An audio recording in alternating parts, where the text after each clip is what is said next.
আসসালামু আলাইকুম, আমার নাম জিমুস সাব্বির। সবাইকে স্বাগত জানাচ্ছি সাব্বির সলভারে। সাব্বির সলভারে আজকে যে জিনিসটা দেখাবো সেটা হচ্ছে রিটেনিং ওয়ালের কাজের পরিমাণ এবং মালামালের হিসাবটা কীভাবে আপনারা বের করতে পারেন।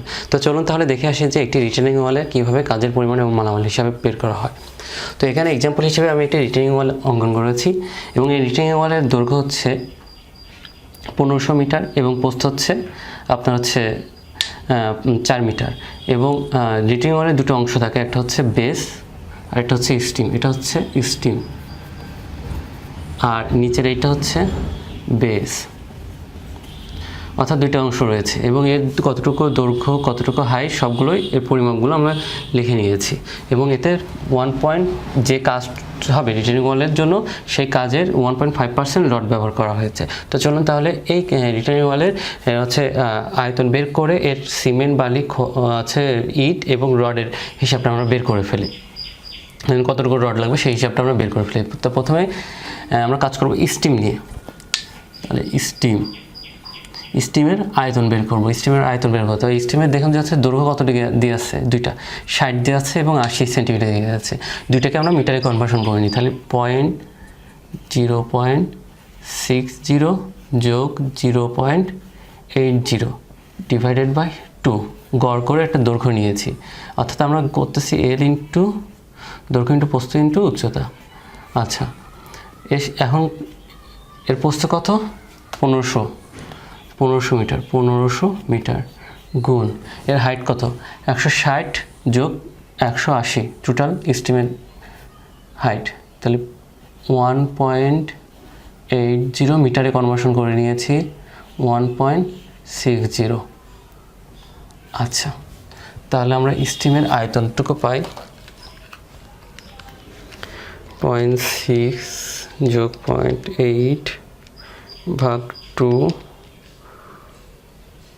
গুণ 1500 গুণ 1.80 যোগ 1.60, এটা আমরা পাই 3570 মিটার কিউব। আচ্ছা, এখন আমরা বেসের আয়তনটা বের করব। তাহলে বেস, তো বেসের হচ্ছে দৈর্ঘ্য কত?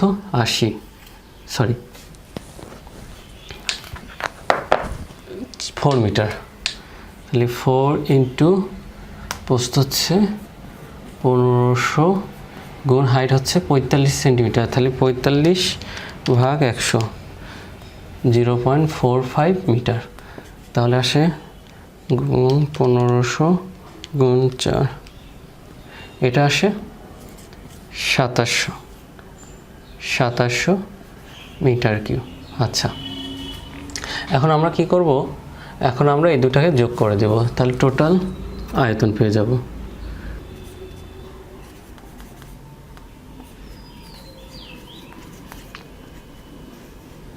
3570 যোগ 2700। তাহলে আমরা টোটাল কাজের পরিমাণটা পেয়ে যাচ্ছি কত?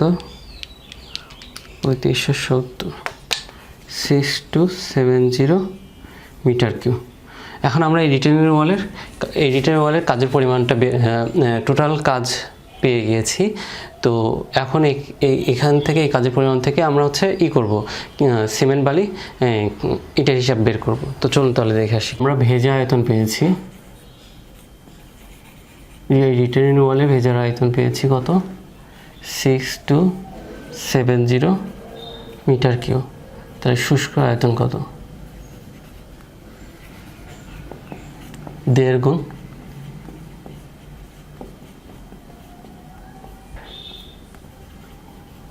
তাহলে আমরা পাই 1.59405 মিটার কিউব। আচ্ছা, এখন আমরা জাস্ট এখান থেকে কতটুকু সিমেন্ট লাগবে, কতটুকু বালি লাগবে, কতটুকু ইট লাগবে সেই হিসাবে বের করে ফেলতে। সিমেন্ট পাচ্ছি। আচ্ছা, ধরি এই কাজের জন্য 1:2:4 অনুপাতে কাজ করা হয়েছে। তাহলে অনুপাতের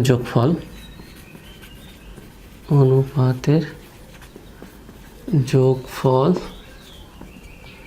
1 যোগ 2 যোগ 4 4 5 6 7। আচ্ছা, এখন আমরা সিমেন্টের পরিমাণটা বের করব। সিমেন্ট টোটাল কাজ কত? 9405, অনুপাত কত?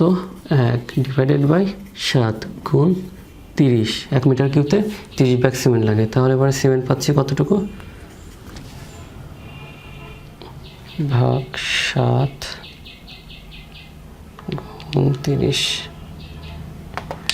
40307 ব্যাগ বালি স্যান্ড।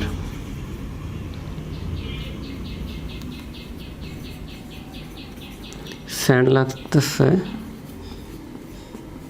কতটুকু আছে? 2:তে আছে 7। তাহলে বালি পাচ্ছি 9405 ইন্টু 2 ভাগ 7, 2687 মিটার কিউ। আচ্ছা,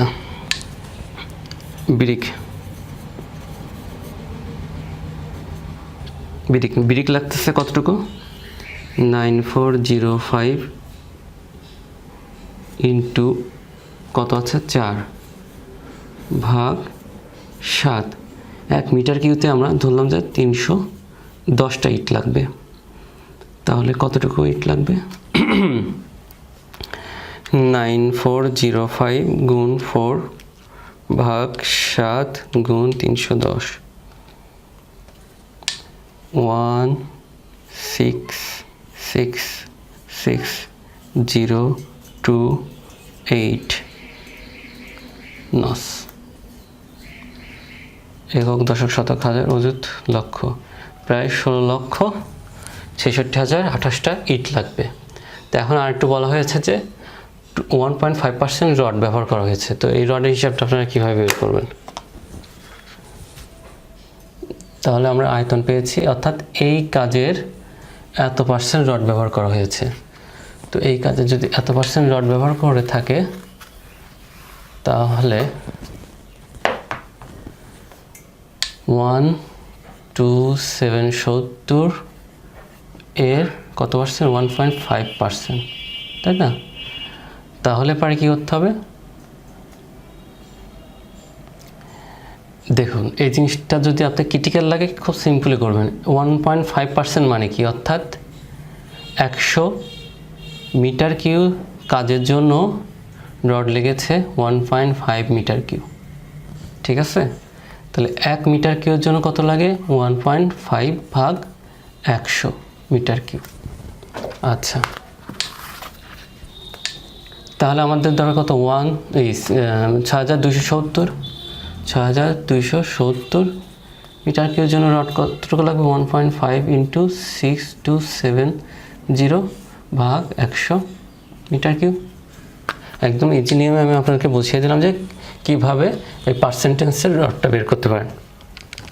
তাহলে 1.5 ইন্টু 6270 ভাগ 100 আসে হচ্ছে 94.05 ইন্টু 7850 মানে হচ্ছে 1 মিটার কিউতে আপনার 7850 কেজি রড হয়। তাহলে এবার টোটাল রড কত? টোটাল রড হচ্ছে 7850, 73829, 2.5 কেজি রড লাগবে। তাহলে এভাবে আপনি আপনার খুব সহজে একটি রিটেনিং ওয়ালের সিমেন্ট, বালি, রড বের করে ফেলতে পারেন। তো আশা করি ভিডিওটা আপনাদের ভালো লেগেছে। যদি বুঝতে পেরে থাকেন তাহলে আমাকে কমেন্টসে জানাবেন যে আপনারা বুঝতে পেরেছেন, আর যদি বুঝতে না পেরে থাকেন সেটাও আমাকে জানাবেন। তো আশা করি সবাই ভালো থাকবেন। ধন্যবাদ।